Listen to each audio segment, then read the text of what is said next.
Hey guys, let me show you how to insert SIM card in your Samsung Galaxy S24 Ultra.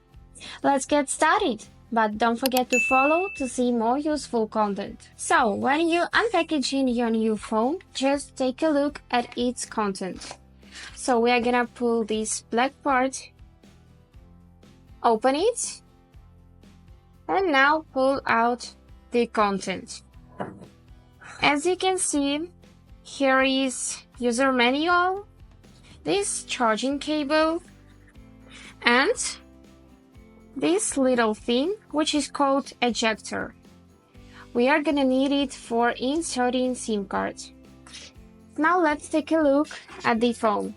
So at the bottom of the phone you can find this SIMs slot.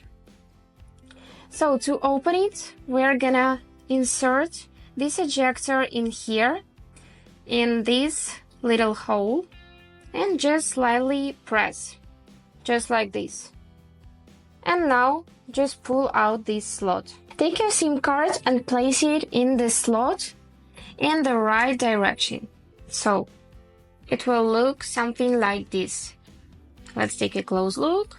And if you pull over this slot, you will find place for the second SIM card. So if you have one, just insert it in here. Now let's insert this slot back in the phone. So just put it like this and close the slot. And that's all. I hope this video was helpful for you.